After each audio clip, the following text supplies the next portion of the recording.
Identity is a driver, okay? When you say identity driven, it is a driver for what you do and why you do it. You just have to be careful that it's not the driver.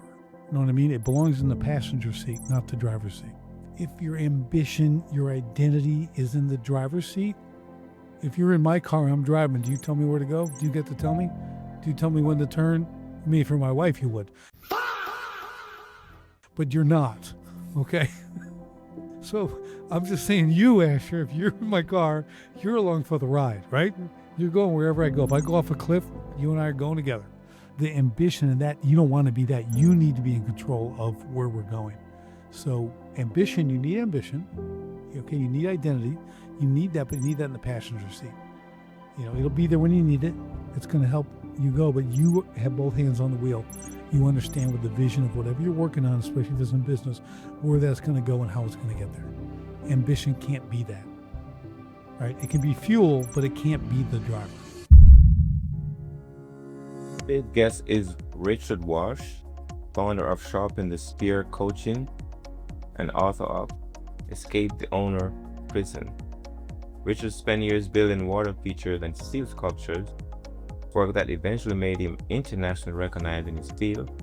Then in November 2008, the day after the election, his phone started ringing, contracts got canceled, one after another. He lost $500,000 in a single day. A mentor did the math for him afterward. File bankruptcy now, you're at zero. Spend a year paying it back, you're also at zero. Richard paid it back anyway, out of pride. Then he lost it all again. He's a former Marine, a champion boxer, and a black belt, and a father of 6. Somewhere in the middle of rebuilding, he burned his whole work uniforms so they could not own him the way they used to. Today, he advises business owners on the exact thing he had to learn twice: how to stop being identity-driven and how to build a system that holds the business instead of a business that holds you. Welcome, Richard Walsh, to the Memoirs podcast.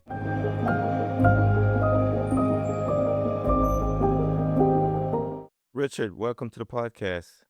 Glad to have you. Great to be here, Asher. I appreciate you having me. Looking forward to this. I know I gotta exercise my rights to interrogate your brain. Do you have my permission? I'm good. I'm ready. You ready? Mm-hmm. So, I like to start with this question. And it's a question around, like, if you had to go back to, say, between age 10 and 12, right? Go all the way back to age 10 and 12. Where were you in the world? What was happening for you? If you got to take us back there. 10 to 12, wow. I'll put it out this way. We moved a lot as a child. So the numbers in like 30 plus by the time I left high school. Wow. By the time I graduated, right? So we were kind of on the move. I could pack a moving truck better than anybody. I can tell you that much. I'm good at that. But yeah, so that time though, it was really kind of that point where you're, even at 10, I'm kind of out there and I'm trying to do stuff on my own. I ran away a lot from home. It never lasted long. I got caught or something. I don't know. I was just, I'm an idiot. I don't know either one, but I was, what do they call it? I was, whatever, something out, when you're kind of like, I'm trying to say, please, can I leave? I've always wanted to leave home. Okay. That started young, but anyways, it was kind of funny. But at that time I was growing, I was getting big, that kind of stuff, just doing the basic school thing, not really thinking about much, Asher, at that time, except leaving home. Okay. So, and just powering through stuff. I didn't like school a lot. Well, I mean, I never missed a day, but I didn't really do well in school. So, I kind of was there and just had maybe a friend or two and wasn't going to write a book about it. Yeah. Interesting. On the go. You was on the move. You felt like the moving energy was going through you. Interesting. Yeah, I wanted to go live in the woods. I just wanted to run away and live in a tree. There was this book, okay? It's called My Side of the Mountain. If you ever look it up, it was like I read that book. I'm like, this dude lived in a tree, like inside of a hollowed out, dead tree. I'm like, that's what I want to do. I want to go live in a tree on the side of a mountain, and like me and like squirrels are going to be buddies. Like that was my 10-year-old mind. How about that? Oh, yeah. Okay, second question then. What is the kindest thing someone ever did for you over your life or in the last few days, if you want to go there, either way? Well, my life, I remember one thing, and I think I might have been in that 10 to 12 year range. Mm. I don't think how old I was then, but we had Christmas, right? It's coming up, and we really had nothing, right? So my parents basically like, you're getting nothing for Christmas. Okay, we can't afford anything. There's gonna be nothing. And we're like, oh, I have two brothers. So we're like, okay. So nothing. So you got the whole big expectations for Christmas. Nothing. Okay, not here. We got you, made you something. Nothing's coming. And Christmas Eve is dark. Obviously, I don't know, it was 5, 6 o'clock at night or whatever. This car kind of rolled up. It's a lot of snow. A lot of Mm. snow. Then let me see. Yeah, and like Santa comes up to the door with a big old giant bag and knocks on the door. Comes in ho ho hoing, and he unloads. I mean, more presents I think I've ever gotten since. Okay, I mean, all the cool stuff. Like, oh my, it was like we were like, this was nuts. To this day, my parents say they never knew who it was. They never know who he was. They never knew who it was. Mhm. Nothing, knew nothing, right? So we have no idea who it was. But someone showed up and like just that was like the coolest thing ever. You know what I mean? Never get credit, never said anything to this day, and I'm not 10 anymore. Okay, let's just say that. All right, but that was probably the coolest thing ever that I remember. All right. Well, I appreciate you sharing that. Sometimes it's hard to go back that far and like remember things, you know. Well, when it's one good thing, it's easy. I'm just playing. Okay, okay, all right. So let's switch gear. So my question now is, what happened that made you so passionate about the thing that you do today? Like, what happened in your past that made you so passionate about your profession, the thing that you specialize in today? Well, it's been an entrepreneurial journey. So I think where it really began was that first like, well, when I was a kid and you're trying to sell like seeds door to door or whatever, you get the thing, you're trying to make a little money selling golf balls on the golf course they found in the pond, 25 cents a piece. So I'm like selling, doing that kind of stuff. For whatever reason, that little stuff was like, well, I could sell and make money. I could sell something and make money. So, I went in the Marine Corps at 17, got out, digging trench, swinging a pickaxe, ended up getting a side gig. This guy said, hey, you want to do some work on the side? I said, yeah, I'll work. I'm making $5 an hour, swinging a pickaxe all day, making whatever that is, $40 a day. Yeah, I showed up to his house and he had a 35-ton pile of gravel in the front on the street. He said, I need you to shovel this into the wheelbarrow and take it to the back and spread it. And we're in Tucson, Arizona. Okay. It's like 100 degrees out. And I'm like, I got this. Okay. So shoveling 10 hours. I get the whole thing done, got it all spread. Everything's done, cleaned up. And the guy comes out and Ashley puts $1,000 in my hand. Okay. And I'm looking at this $1,000 going, dang, I did this yesterday for $40. I said, I know my future. I will shovel rock every day, all day for $1,000 a day. I don't care. So that kind of started me on my real entrepreneurial journey. Like I can do things for people and they'll pay me. I don't have to work for someone because I can charge what I want. I wasn't Mr. Self-Worth, but I knew I was worth more than $5 an hour. Mm. Okay. So I'm like, so I went down that road, and that really is a long journey, multiple businesses. I had one that went about 20 years, 09, all that collapsed. Built more business after that, wrote books, everything else. And what I found was from the passion standpoint was Mhm. business is the vehicle. Doesn't matter what it is. I don't care if I was making custom water features and steel sculpture, down to owning the gym. Like it didn't matter what it was. It was that ability to create something, make it profitable, serve others, and rinse and repeat. That was kind of what it was about, with a little caveat, learning a lot when you fail and lose everything. In '09, like my home and my business and everything else, I lost all that at one time.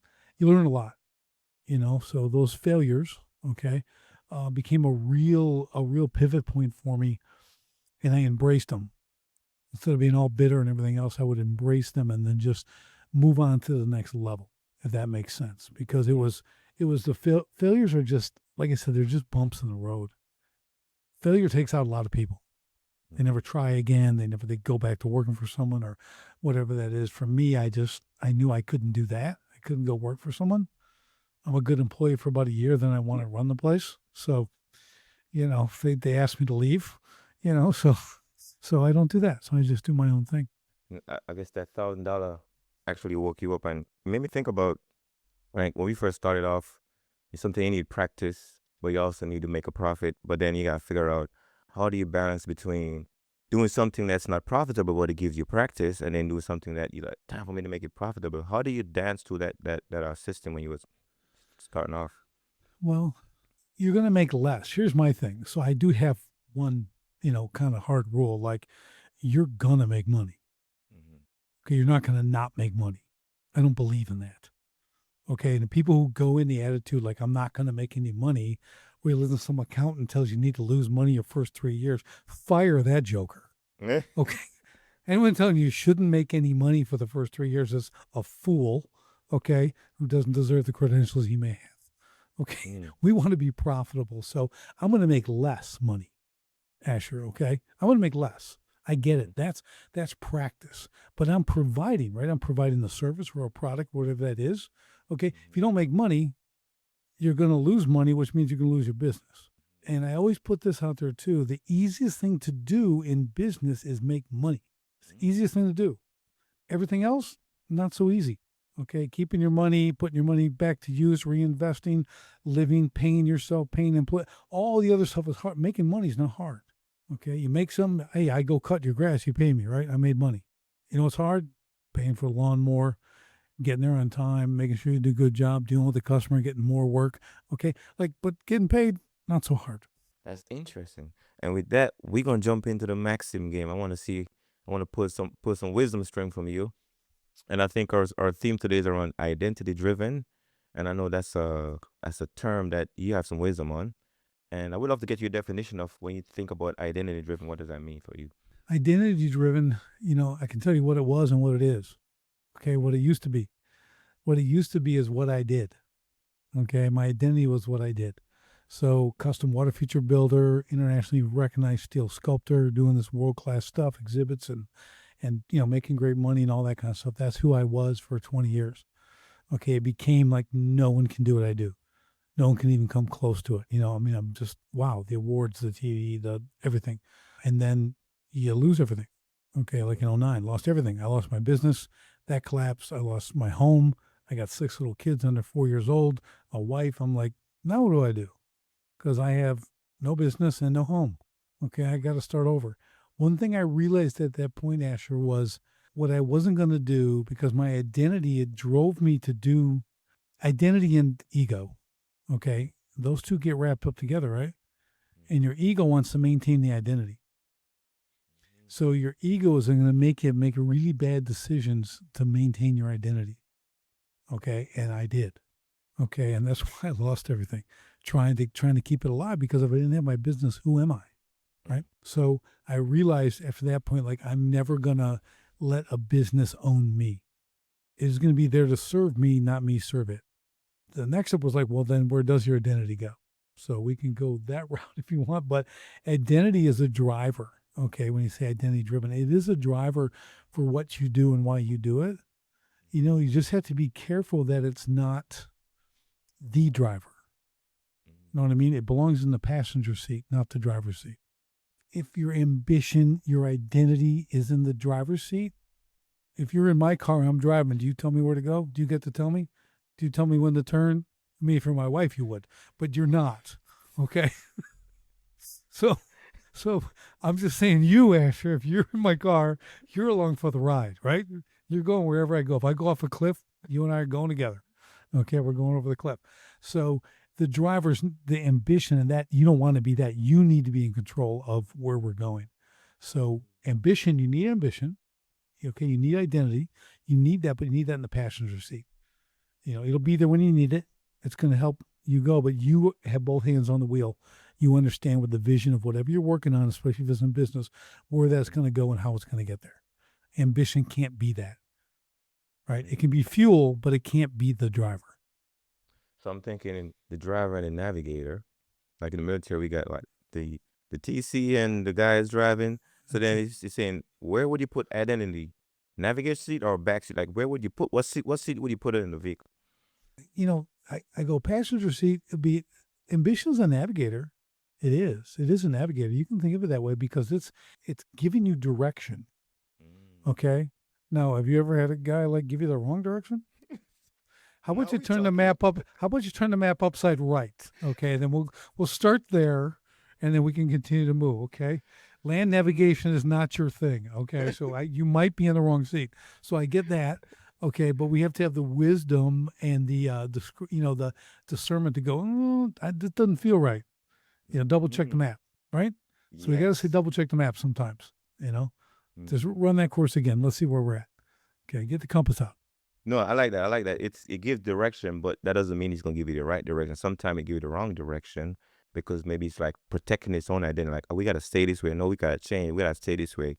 And the direction is staying this way versus going to the new direction. So, I like that.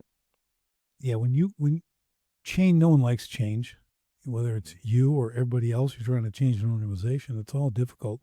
But again, I think it goes back to the discernment. You have to listen to what the navigator's saying. Then you have to think for yourself: is it or is it not? Okay, is this getting us closer to our goal? We're gonna deviate? Even the littlest bit is gonna take you off, right? You're a half a degree off over 3,000 miles. You're gonna end up on another continent. Okay, this is how it is, right? So it's very important to have that discernment to balance the two and not listen blindly. I'm glad you're enjoying the podcast. Before we continue, I have a gift for you. Since 2016, I have read and listened to over 900 books so far. It's gonna be 1,000. And I organized them into a library and I handpicked the top 100 books I recommend to my clients, my friends, and the people in my community. Books on storytelling, language, and personal growth, and building something from your own life. If you're watching this podcast and you're looking for your next great read, this library is your gift. It is free. Go to asheralbertwright.com and check out the 1000 Book Challenge. This is my gift to you. Now back to the conversation. First, Maxim. This one says, you build it once to prove yourself. It started giving the orders instead. The inversion, take the orders back and it goes back to being just a thing you built. When you hear those words, what story come to mind for you? Yeah, well, that first big business of 20 years, right? It was What business telling me was what that to one do. specifically? So the custom water features, Custom order. right? Okay. So I had a little landscape business stuff, but this one really morphed into that. So I'm building water features, right? So they look like natural, waterfalls, ponds, streams, all that stuff. I started doing the sculpture with that too, incorporating this real organic steel sculpture. That kind of told me what to do, right? Because let me use this. My wife would say, hey, we seen that, we need money for this. Okay. Whatever it is, $5,000. I go, okay, I'll get it. And I'll go sell something for $5,000. And by Thursday, it's Tuesday. And by Thursday, I got $5,000, right? Because I could do that with my business. I could make money, right? So so I'm like, well, I'm kind of driven by that. It just tells me what to do. Someone tells me what to do there. The business says, well, just keep making these, do more, be bigger. The head started getting bigger and bigger. So I'm like, I kept listening to the business or the people that say I'm amazing and, all the accolades, all that kind of stuff kind of goes to your head. When it all ended, so quickly, all of a sudden, that's when you realize, wait a minute, I wasn't giving the orders. I wasn't leading. I wasn't leading in the business. Okay, the business was leading all of us, right? There's a big difference there, because so I failed at leadership. I mean, thought I was the man. My guys love me. My people love me. I did all this, doing this work. I mean, I thought I was leading, but I didn't know what leadership was. Even coming out of the Marine Corps, I know what leadership is, but when it comes to, a business, a family, employees, everything else, leadership is very different. So that switch when I began to lead the next businesses was a very different animal, right? Whole different systemization. Everything was built completely different than the first one. The first one was on my back. If I didn't show up, nothing happened. So, and I always showed up. So stuff always happened. But comes a day when the customers don't show up. It doesn't matter. It doesn't matter if I show up because there's no one to do any work for. So, that's kind of that. If that did I answer that? You went there. You went there. Okay. I like that. I had that pullback. Okay, let's try another one. So you paid a debt once out of pride when peace would have paid it for less. The inversion of that, let peace pay the next one, and pride never gets the bill. What story comes to mind? Oh, pride, man. Whoa. The first 40 years of my life, pride. I mean, that was a pride driven guy, man. Like it's big. Like now, if I work with clients or I help people with their business, I do have this little ceremony. I get a box and it's got, pride and ego. They're basically the same thing, right? So I put a little metal inscripted thing on that says, your ego, and it's got a little hinge and a little lock on it. I'm like, this is where your ego goes. You put it in this box and you shut it and you lock it and you put it back on the shelf. There may be a time to bring that out, but the majority of your time that stays in a box. Because again, Becca, that's the driver. If my ego, my pride is making all my decisions, that's a different thing. Now, people can give different definitions, levels to pride. Like, hey, I'm proud of what I do. Okay, well, who isn't? Okay, I did something cool. Okay, your pride. That's not the pride we're talking about. Pride is a decision maker. Okay, your pride becomes a decision maker because this affects you. This is going to make you look better. This is going to enrich me over everybody else. I'm no longer a servant. I'm serving my own pride, my own identity, right? I'm trying to puff all that up. I'm trying to elevate myself. I'm trying to be right all the time. That was a big thing for me. Just ask me. I was right all the time, always. Any specific story back in your history that you went through that and you felt the pain of the blind spot of that? I'll tell you, I got convinced to change the name of my company in like 07, 06. And for whatever reasons, marketer, and we knew her, everything. She's like, well, I was Rick Rock, right? Ponds, waterfalls, streams, real simple architectural water environments. I was doing these really high-end custom swimming pools. Okay, they look like quarries. Like you look at them, they have boulders on the walls. Okay, brick paver bottom, salt water. Walking them down these stone steps. Amazing. It's like you're swimming in this, natural quarry. And I'm like, man, I'm gonna do these. These are unbelievable. Really high end, big dough. Okay, and yeah, I did a few of them, but like, what's it? My whole business. So I got convinced to change the name that I had for 20 years in my business, Rick Rock, to Extreme Pools by Rick Rock. Okay, I mean, well, that makes sense, right? Extreme Pools by Rick Rock. So my brother, yeah, man, I'm doing pools. I'm doing all that. The 1,000 jobs, literally 1,000 jobs before that, what did I build? Ponds, waterfalls, and streams. Ponds, water, really, really easy. People see pond, they get it, water gardens, all that. Now I'm pools. A pool is not a pond. Okay, a pool is a swimming pool. Okay, that's what they think. So I literally have the proof. I'm at a trade at this home show, got the banner up. People walking by and they look and they read and they go, oh, that's pools. I'm looking for a pond, and they keep walking. I'm like, but that I do ponds. Hey, wait a minute. But I'm noticing like people only read like the first two words. They don't read everything. The bread and butter, everything I built my business on, and I went and flipped it overnight. Changed the trucks. I mean, re-decaled. I did the whole thing. I kind of call it the final nail. You do not change the name of your company for 20 years overnight and some completely different. Everyone's like, so the thing's just dried up. I'm doing this big kind of world-class project and I had some stuff, but I'm like, the phone's not ringing and even if it says ponds, waterfalls, streams after it, they don't read that part, right? So that's my pride. I'm going to do these, and I wasn't going to do 1,000 pools. Okay. I mean, come on. You know what I mean? Like I let my own pride like take that and like, hey, that's what you're going to do when I'm making incredible money building water gardens, right? Ponds, waterfalls, streams, tons of that was an example where it just, you look back and just go, I like to say it this way, Asher. The level of stupid I operated at is almost mind boggling. Okay.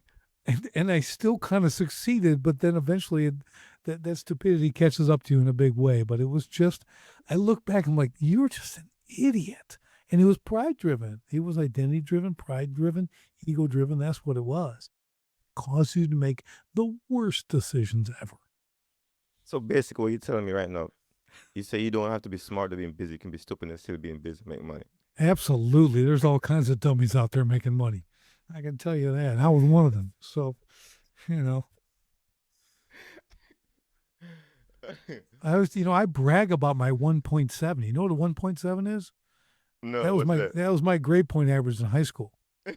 Okay. Like I'm a 1.7 guy, beat that, but on the negative, but yeah, it doesn't take like great intelligence really. And I mean, on the flip side too, Like I've made millions, Mm-hmm. right? Like, so I'm no genius, education wise. Yeah, I barely crawled out of high school. Okay. So like I don't look up to me for that. I mean, I retaught myself. I did everything. I'm not an idiot by any means now. Mm-hmm. But it's just, you don't need that for an entrepreneurial drive. It's helpful. Okay. But it's not critical. If you look at the best of the best, the biggest, that was not the driving factor. Their PhD or their master's or their bachelor's or their, you know, my 1.7. For once, it's no bearing. It has no bearing on that. All right, let's try another one. You lost something once, and the story about it hurts worse than the loss did. Inversion, change the story and the same loss gets lighter to carry. What story pops in your head when you hear those words? Yeah, it's probably '09. I mean, losing the business, with that big, small family of mine, 6 little kids, 4 years and younger, and then all of a sudden there's nothing. That's a loss. Right there. Okay. Yeah. So November 5th, 2008, it was the day after the election. My phone started ringing, and I lost $500,000 in that day of both contracts. And that was the beginning of the cliff. It just kept getting worse. And we're going into '09. I'm like, I remember the end of November 5th, the end of the day, I just looked at my office manager. I'm like, I think it's over. I mean, no one was spending money. Definitely not on a water feature or a sculpture. Okay. They didn't need one of those. They're concerned on keeping their houses and everything else, right? I mean, it was wild. Just everything crashed. And that economic collapse of '09 was crazy. So that was a complete loss. Like I have nothing, liquidate the last few things I have, had to move because I was losing my home, relocate to move to another state and all that stuff and start over. Looking back now, Asher, here's the thing, this is usually how it works out. Like really hard during it. Mm-hmm. Like, no, I don't want anyone to go through what I went through, but I only could go through that. That's what I tell people. There was nothing else that would redirect me except total loss. Because here's the thing. So I'm losing the home, losing the business. I wake up one morning, I have these 6 little kids, 4 and younger, my wife, and I start thinking about my kids. Mm-hmm. And I'm like, well, do they really care what kind of truck I drive? No. Do they care what kind of house you live in? No. Do they care what kind of business I do? They don't know what kind of business I do. Okay. You know what they love? When I walk in the door. That's what they love. Run, crawl to me, do the whole thing, and when I leave, one day I'm leaving, pulling out of the driveway, my 4-year-old is running behind my truck crying because I'm leaving. And I had to just keep going because I had to go to work. I'm trying to save my business and all that stuff, right? And so I'm laying there that morning and I'm like, if I continue on this path, because more is caught than taught with kids. You can tell kids all kinds of great things, all pearls of wisdom all day long. They're only going to do what they see you do. If you don't walk that talk, they're only going to do what you do, not what you say. And I said, so they're watching me and they're young. I said, we're going to get down the road and I'm going to destroy their future. They're going to have broken relationships, failed marriages, right? Because they have all these messed up priorities. It's like and I'm like, I don't want to do that. That was just a window kind of the future that God gave me, that epiphany that day. I got out of bed, walked in the office and said, we're done today. Like I can't. And we're like, oh, I can't do this anymore. Went to my construction yard, had a cup of coffee, my last cup of coffee with my guys who've been with me over 10 years. Same guys, never missed a day, the best. They're like, family. Said, can't do it anymore, guys. We're shutting down this week. And I was like, what are you going to do? I go, I have no idea, but I can't do this. This is part of the whole business owning me and everything else. I literally did like a bonfire and burned all my uniforms. I'm like, I'm never going to be owned. It's the whole thing with never being owned by the business, but that realization at that point, that's what the big shift was. Didn't know what I was going to do, but whatever it was, I wanted to be able to stay connected with my kids, my family, be with my family, be close, still do business. Didn't know what, didn't know how, but that whole thing that's what it had to be from that point on, whatever it was going to be. But I'm clueless, totally clueless, had no idea what to do. So yeah, that was a big thing. Yes. But, as I'm thinking about, because I guess we all go through our little, call him the rock bottom, and then we got to figure out how to get that trampoline to bounce back. But I'm thinking like, when did you process the meaning for that experience? What part of your life do you finally process the meaning of that? You mean about what it was? Mm-hmm. Mm-hmm. Well, I had at the moment, but now as I grew and I did the next business and I figured out which direction I was going to go, I did some other things, and then I started looking back because I started talking to other business owners, and they were asking me like, "How'd you go from all that to nothing back to having something without like ending yourself?" You Mm-hmm. know what I mean? Like people are like that dude, there's no way. And I'm like, well, and I was just here's my sneaky little response. Well, what are you doing? I asked them what's going on with your business. So they start telling me about their business and their struggles. I'm like, oh, okay, well, yeah, I understand that. Well, you got to do this, this, and this, and that would help them. And I talked to the next guy, and what are you doing? He got all the same things. And I talked to the next guy, and he's doing. So I found out that everyone's doing all the same wrong things, Mm. or as I like to say now, they do all the right wrong things. So it's very easy for me to help them, right? So I started seeing like, well, there's just patterns. I'm a kind of a pattern guy. I saw this, so I said, wow, this is. I'm going to write a book. Let me write a book about this and help them like get over it's fundamentals. They're broken on. They're broken on the basics. I mean, take sports, right? It's always about the fundamentals. That's what you practice. Tiger Woods swings the club 10,000 times. Okay, the guy runs the same play over and over and over again. They shoot the free throw the same way every single time, thousands and thousands of times, right? Fundamentals. So I wove my story of the first 20 years, the rise, the loss, all the stuff with that, and then filled in all the pieces that I was missing to help them. It became a bestseller. It's called Escape the Owner Prison. And I started doing that and built an academy and started coaching people. So I started to be able to help these guys because the problem, Asher, is the business tends to own you. Like I said, it becomes your identity. It owns you. And when something like that owns you, well, it tells you what to do and when to do it. Right? Your options, that thing with you got a business so you can be with your family. Yeah, right. Okay. Most business owners don't get that. What they get is 80 hours a week. They get told what to do by their business. I even use it as a metaphor. It's like a mistress. Okay, business is like a mistress. It's going to want to be with you. It's going to want to call you in the middle of the night. It's going to want to sneak away with you, right? It wants all that. Come on, come open the door. Let's say, hey, you can finish this project. That's what it's sneaking evil. Okay, if you let it, right? We shacking up tonight. Yes, we are every Yeah, night. that's right. Every night, man. I'll see you in the morning to do it again. Okay, so you're my girl.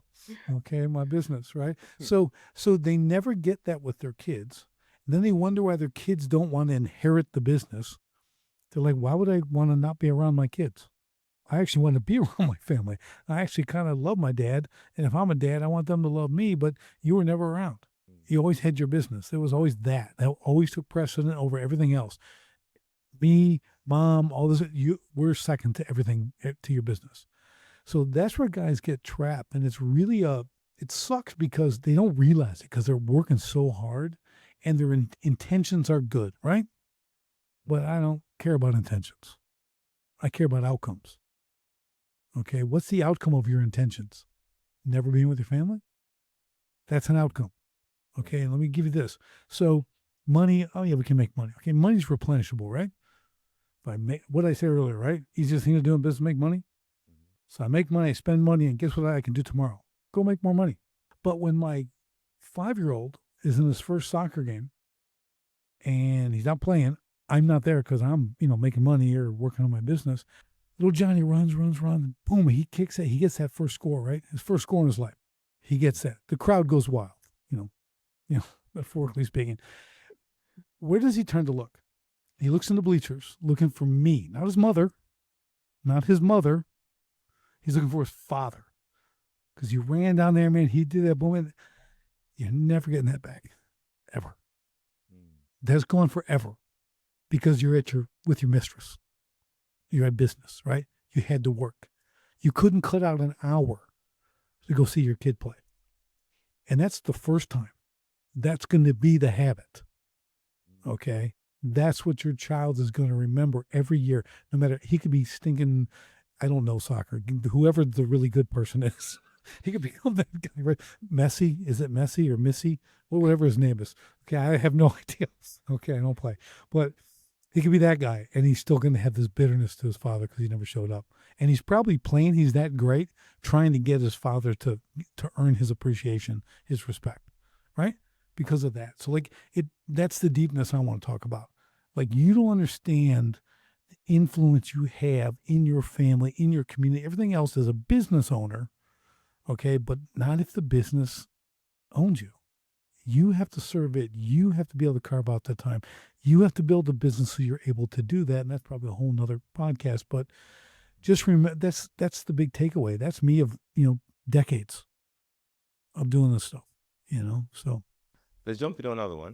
It says you kept building an identity long enough that you stopped knowing who was building whom.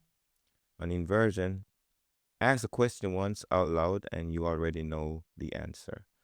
So what comes to mind for you? yeah, it's gonna, it's interesting because who I was becoming growing up, like we talked about 10 and 12 and 13 and, where I wanted to go. I want to get in the Marine Corps. I want to go fight. I want to go, I wanted to go do something that mattered. Right. And I was always for the underdog. I always, I protected guys from the bullies. I did all that kind of stuff. I was bullied for a little while as a kid. And one day all that changed. So that was cool. But that was like building an identity. And then I got into business. So it's going to go back to that and really found this creative outlet that I was really, really good at. And that kept going. And pretty soon that's how I was identified. I mean, people called me Rock. Rick Rock. They're like, hey, Rock, what's going on? They changed my name.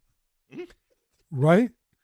Like, that's identity. Okay. That's like the old ancient kings. Well, you're not, we use, you got Meshach, Shadrach, and Abednego from the Bible, right? Mm-hmm. Like, those weren't their names.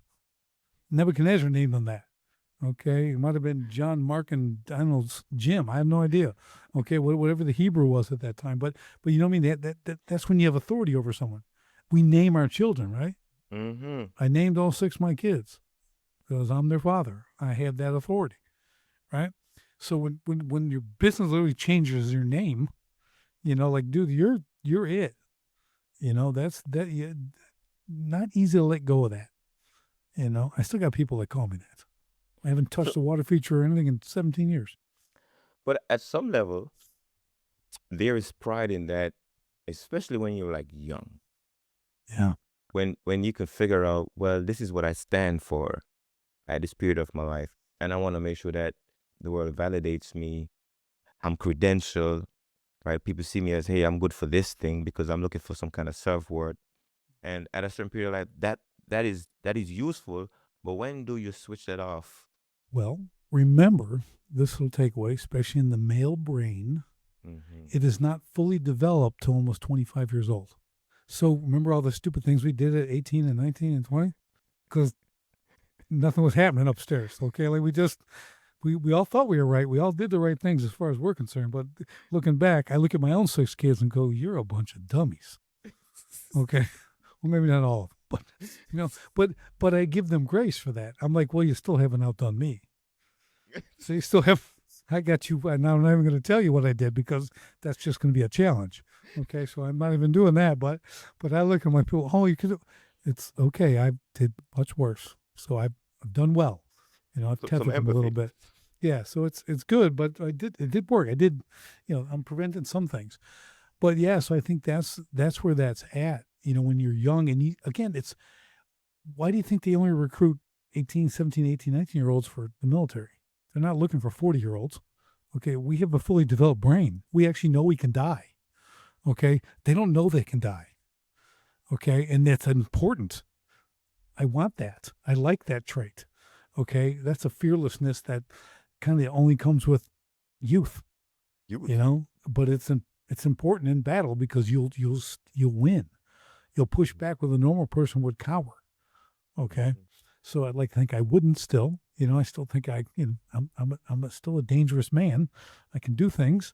Okay, I train daily, but I'm not my son who's in the Marine Corps, who's super trained up, and fearless. But that's all good. I'm just an old Marine now. I just got dust on me, so it's okay. But yeah, I think that's where that lands. I think speaking of the military, and this is something I noticed when I was in. It's like it is a system designed for folks with low self-esteem early. Because when you get there with the low self-esteem, you find a way to build it up. But I'm noticed like a lot of my troopers are coming in very low self-esteem because they come from a lot of broken places and they show up. Right. and then this place you gotta you gotta build them into somebody that has some kind of strength, right? And I was like, huh, why is that? But you're right about the age, because at that age, like some people have it, but a lot of people don't, especially when you come from a broken place. Yep, that's right. That's right. And I think with the military, the great thing about it is, yeah, it's kind of the blank canvas philosophy. They know nothing. Okay, they definitely know nothing about the military, right? They watch some TV shows and play some video games these days, like, and that ain't it. You're going to be disappointed when you get to basic, and beyond, more so beyond. So I think that's that opportunity to mold those brains that aren't fully developed, but they're coachable. Yes. They're still coachable and trainable when you take them in, and that's what you want, because what they're doing. I mean, I know just like you. I mean, we carry that forever. That experience isn't like I had a job. Oh, I remember working at Dairy Queen. Like that. That's who I am now. I'm a soft serve ice cream cone. I'm not that. Okay, I'm a Marine forever. Okay, I got two sons now that are Marines. Hard stuff. Yeah, right. Like we're out. We did that, and then that goes. In theory, you do that's some of the hardest things you think you'll do. But man, when you get out, do 4 years, do 6 to 20. I don't care. Get out, do the next hard thing. You're ready. You're trained for it. You know what you can take, so you can get out and push more. So that's a big thing. I think that's the power of the kind of the military experience, in general, right? I mean, everyone's following that system.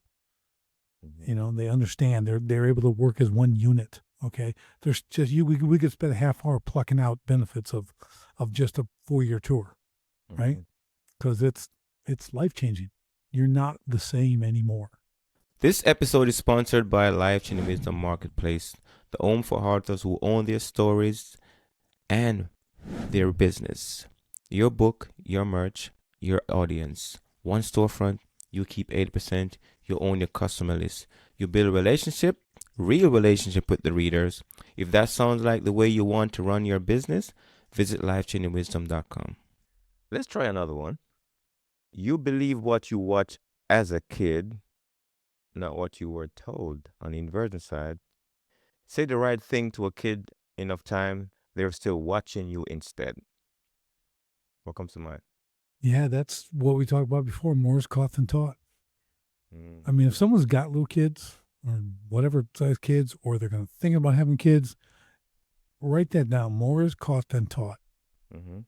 Understand your place in the family structure. If you're a father or a mother, whatever that is, they are watching you all the time. The things they're going to tell you when they're 18 and 20, 22 are going to be things you never remembered. And you're going to go, I did that. Yeah, you did this, this, and this. You're like, because they're watching you. You didn't tell them something. Remember, you had this big lecture with them. You did something. I'm not saying it's good or bad. I'm just saying it's something that made an impression on them more than you would ever remember, obviously. 20 years later, they're telling you about that. Tell me that doesn't matter, right? How you walk, it matters. How you operate under pressure. Someone screaming at you, someone hit your car, someone whatever, lose your job.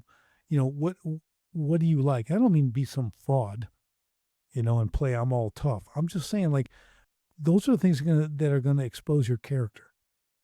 Do you understand what your character is? Have you worked on building your character, being the man your child thinks you are?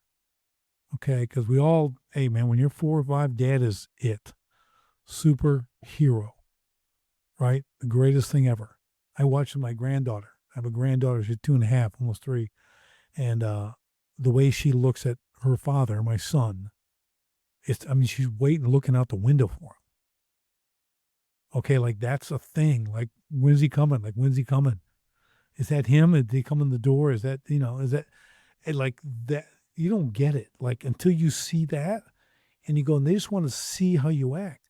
And you know what? When you're on the phone all the time and you're scrolling and your daughter's trying to get your attention and you don't, you know what you're telling her? Yes, dear, you're second. You're second to my little handheld device. This means more to me than you. And you know what's going to happen? That girl's going to grow up. And you're not going to stop scrolling. It's only going to get worse. She's going to go find someone who will pay attention to her. And it ain't going to be the man you want. It's going to be the wrong guy who gets that she's starved for attention. She will become prey, okay, to some dude you'd never even want in the same neighborhood as you. Okay, that's what you're doing with your little phone and not making your daughter or your son and your wife first. That's what that is. Okay. They see more is caught than taught, man. They're learning by what you do. I think I might have heard he says something like you put culture into people and put people into the system. And I was thinking back to even the military stuff, right? Because I remember when I was in the military, and so more is caught than taught. And I remember when one of my leaders or used to handle a situation, and when I moved up in rank and I was in the same situation, I ended up doing exactly what I saw them did. Because like, oh, that's like, I'm in a situation, what would I do next? Oh, I remember seeing him do it. Oh, I'm going to try this. Was it the right thing? It worked. It was the right thing. Yeah. Okay. So, see, if you're doing the right thing, people are going to catch the right thing. They're going to do the right thing. That's what you want, repetition. That's leading by example, right? That's what that is. You know, whether it's lead from the front or what, I don't care, whatever you want to call it. Okay, that matters. And that's what people take away. You just did. You remember that guy because the way he led, you led, it was effective. Now that's a tool you have for the rest of your life in those situations, right? Because someone demonstrated it to you. Demonstration. From demonstration to application, right? That's it. All right, one more. We got two more here. You follow the step once and forget the reason they mattered. The inversion, remember the reason and the step take care of themselves. What story pop you have any of those? Wow. It's I'm gonna go really simple, man. Take care of your gear will take care of you. Now we may have heard that, right, a couple times in the military. It's really taking care of those around you, what you have to steward, what you're stewarding. Like I'll stick with the business, example. Steward the business. Take care of it. Don't drain it, right? A lot of people are doing the business and they're spending as fast as they're making. That's a drain. Okay, they're not reinvesting. They're just taking, I'm going to buy a boat. I'm going to buy a four-wheeler. I'm in Wisconsin, so we do those things. Okay, their barns are nicer than their homes, okay, because they want to put their trucks in them and stuff. That's how we roll out here.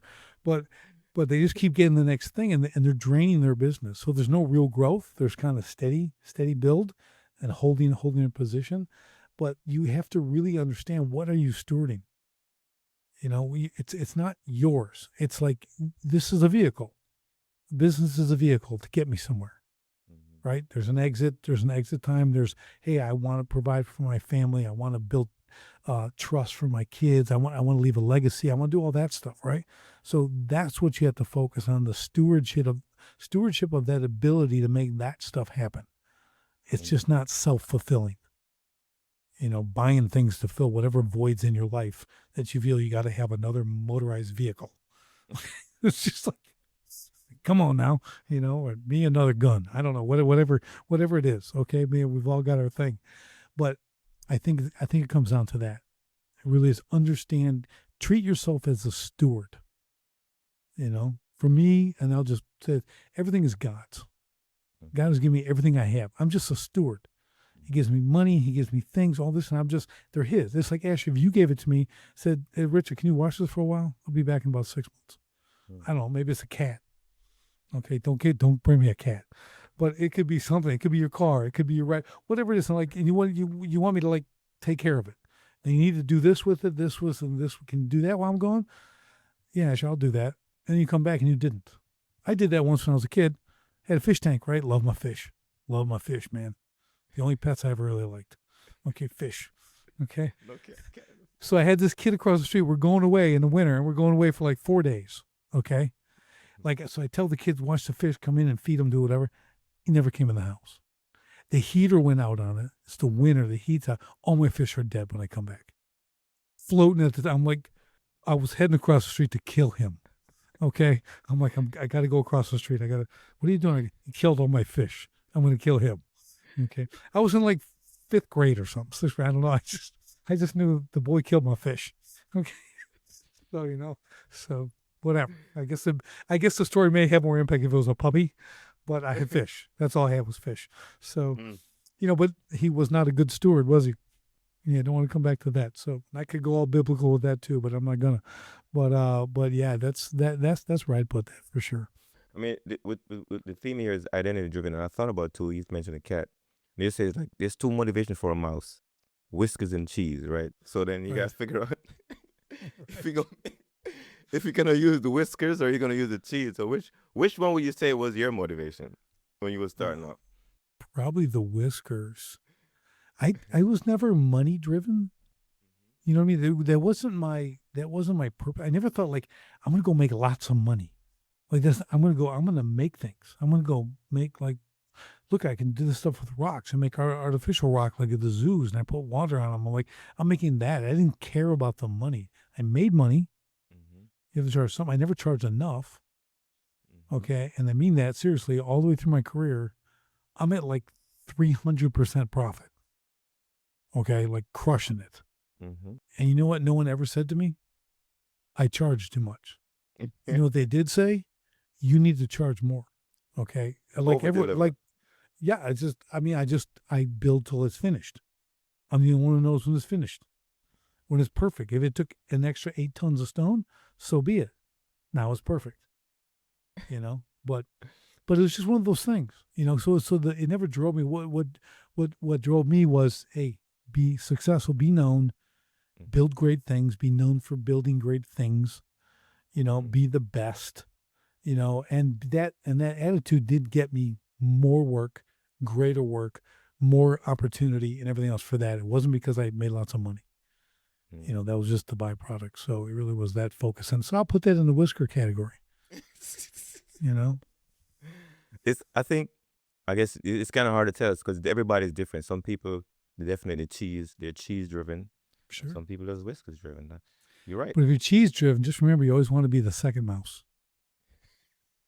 The first mouse doesn't do so well. Break that down. Second mouse gets the cheese. That's what I'm saying. Okay, so what I'm saying, there's risk and then there's unwarranted risk. There's stupid things you can do. And the stupid things people do end them in their business. It ends them soon. We talked about it, overspending, misdirection of priorities, no real exit strategy, no real vision. That second one can come along, and let's say you build this business for 3 years, 4 years, and then you fail because you did a lot of wrong things. I come along and I'm air quoting, buy your business for 10 cents on the dollar or what it's worth, because you're a hot mess. You didn't build it, but now I got your list. I have your equipment, everything else. I come in and turn that thing into a gold mine. And you're like, well, but he's doing the same thing I did. Yeah, but I'm doing it right. Okay, you just enriched yourself and did all these dumb things, and you didn't ever put a plan. You never asked for help. You never did anything, but you gave me something I can buy for 10 cents on the dollar, all your assets, and expand my little kingdom. Right? So that's what I mean by the second mouse gets the cheese. So you got snapped in the trap, and I came along and picked up that cheese and ran. Went and had me a little lunch in your business. All right, Richard, this is fun. I love this. All right, we're gonna wrap up. I got 5 questions on my rapid 5 question. Here we go. And the first one is a TV show or film you've found yourself returning to lately. I'm not watching any TV right now. I really love like Andy Griffith. Andy Griffith? Yeah, a great show. Old timer. Yeah. Yeah. Andy Griffith. That's one that's always worth watching again. Okay, next one is 3 books you would recommend to a friend right now. First one would be the Bible. Second one would be, it's called The Endurance, and it's the kind of biography of Ernest Shackleton going to discover, go to the South Pole, but they got frozen on the ice. 2 years, him and 28 guys on the ice, dog sleds, eating the dogs, holding for 2 years. He brought them all back alive. And the reason why I say read them, you always want to read books about people who did incredibly difficult things, like there's no way this could have happened kind of things. Because when you're whining about no internet, okay, or you got to work a couple extra hours, think about these guys wiping their butts with ice chips, okay, in Antarctic, all right, and you're crying about like the keyboard don't work. Like, save it, all right? Read books like that to give you a good perspective so you can have some grit and push through. Okay, third book. Moving along. We're now rapid fire here. Third book's going to be, well, I'll just say it, Grit. Angela Duckworth, the book Grit. Read it. Understand what it is, what makes the greats great. It's not intellect. It's not money. It's grit. And she has all the studies. Great research book, but just awesome. Go read that and go and take her little grit test. I scored a 97% on the grit test. Just saying. Okay, Yes. so I'm a little gritty. If you can't tell, I'm a little gritty. I can stay in it to win it. You know? All right. Next one. A product or tool you've been using that's been a game changer. Chat and Claude. Mm. Really? Like I don't like write little love letters or something. Like I'm doing real work. Like it's changed. It's unbelievable. It is. I'll tell you, it's been the best business partner I've ever had. Because I'm not a fan of partners. You know what they say, right? The only ship that doesn't sail is a partnership. Okay, so I don't bring on partners. I bring on employees. But that, yeah, incredible tool when you know how to use it. I agree. A community you have been finding real value in lately. I have a men's Bible study. Mm-hmm. Incredible fellowship, man, sharing some deep stuff that doesn't leave the room, kind of stuff. Mm-hmm. You know, and that's powerful for me. Thursday night, I host it here at my place. It's awesome. So that's where I get it. Perfect. All right. The last one. You're among Rushmore. 3 to 5 people have been most influential in your life, and they cannot be your family members. Let's see, who'd that be? I'm going to put it currently, there's a guy named John Lovell. If you're not familiar with him, Warrior Poet Society, that guy. Look up that guy a lot of respect. Say his name again? John Lovell, Warrior Poet Society. He's an Army Ranger, gunfighter, does the whole thing, but biblically, he's got church, pastor, all this stuff, man. Just a guy I respect a lot. So I guess I put him up there. Okay. He's one. Another one in my life. Let me think. You know, in high school, I had a coach. So I ran cross country. Yeah. Mm-hmm. People look at me, you? Oh, yeah, I ran. I was pretty good, you know, smaller than, and he was such a unique coach. Like he cared about every person, but drove us hard. But he was complete. He's passed away now, but his name was Dave Pasquale. Really cool. He was influential at that time period, like sophomore, junior high school and stuff, you know. So there's a guy right there. And I'm trying to think of the last one, not a family member. Oh, I know there are people. And I'll remember as soon as we're done with this. It'll pop right in my head. I go to the third person, man. Wow. I would say an old roommate, also my boxing coach. We were both in the Marines at the same time. And we didn't serve together, but we were in the same time. Got out, really I'd become a boxer. Then he really started training me. We became like really close friends, right? We're roommates and stuff, you know, but we're fighting together and everything else. Really cool. He was another one of those guys that that experience becoming a boxer, a champion boxer and all that stuff, that train everything else, that really, that's one thing that stuck with me. And I think his name is Doug Offerman. You know, I think he's still in Arizona. Can't talk to him in 25 years or something, 30 years. I don't know. And I love him because he's like not on Facebook or anything still. Like I knew he'd never be that guy. He's that. I'm like, and I look, he's not there. I go, he's still that guy. I'm gonna have to go find him. Great guy, man. We had a couple of years just amazing, just training, going through the stuff. You know, I mean, amateur athletics and stuff is brutal. But man, we trained 6 days a week. Man, we pushed so hard all the time with jobs. He's going through college, and we just suffered together, and that is the greatest bond builder there is suffering together. So yeah, he's number 3. Okay. Sorry that took so long. Richard, this was powerful, and whatever if I didn't ask you, is there anything I didn't ask that you want to share? No, man, this was great. I couldn't. You know what I couldn't do? Come up with all that. Okay, that you did. So that's the way. I mean, I've done a lot of podcasts as a host and a guest, and I that's too much work. Okay, like man, you're a hard worker. That's a lot, my man. You're a better man than I. I appreciate it. Well, I will ask the last question then. What is your biggest takeaway from this conversation? Or giveaway? Well, life's complicated. There's a lot of things, man. And if you don't know who you are, I mean, deep down, like who your identity is truly in, you're going to struggle. It's a compass. It's a compass bearing. When you know who that is. And I'll just leave with this. Like, people ask, well, okay, it's not your work. Well, where is your identity? And mine is in Jesus Christ. That's my identity. The one who will never leave me or forsake me. That's it. So if I know that, I'm good to go. I don't have to change again. I can operate from that standpoint, and I'm good to go in my identity. It's not my work. It's not what I do, not what I write. I got 3 books. Okay, cool.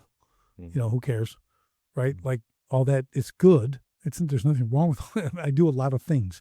I'm doing the biggest thing in my life right now, ever. So I'm pushing the biggest thing ever at this time in my life. And but I know. If you don't mind sharing about that biggest thing you're pushing, you don't mind. So yeah, I just came up with a book called The Invisible Layer. It's the hidden structural failure undermining manufacturing.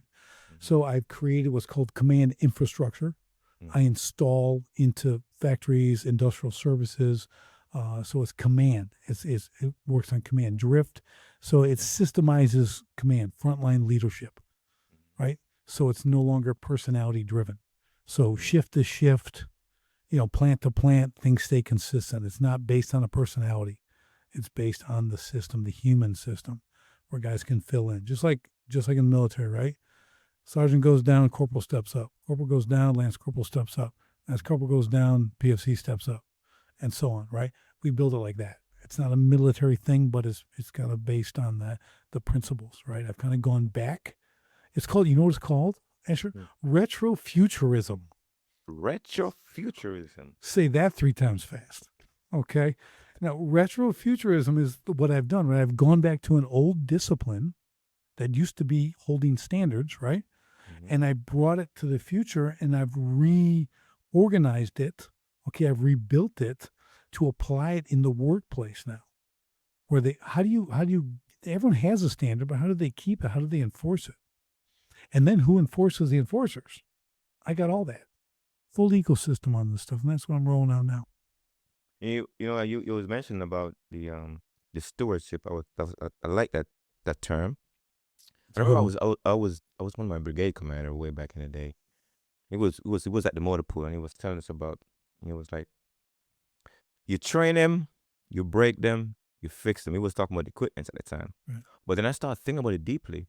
It's the same thing with a person, right? You train them, you break them, you fix them. And if you're in the army and you get out and in the VA, if you train them, break them, and you can't fix them, you gotta pay them, right? But either way, right? But it's a win-win. I love the idea around just understanding how you steward the thing that was given to you, and you work it. You put it to the challenges, and if it breaks, you spend time fixing it. And if you can't fix it, then you gotta compensate it in some ways. But if it's a person, don't kill another man's fish. That's it. That's the big takeaway. I'm scarred. I'm scarred for life. It's like 50 years ago. I'm scarred. Don't kill another man's fish.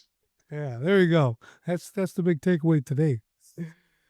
All right, Richard. Hey, I appreciate you coming on here and chatting it up. And this one's gonna be a winner too. I can feel it. I love it, Asher. Thank you for the time, man. I appreciate you. Thank you so much for the valid questions, awesome questions, and just the time to be on here. All right. With that, folks, make it an utterly, utterly fantastic day.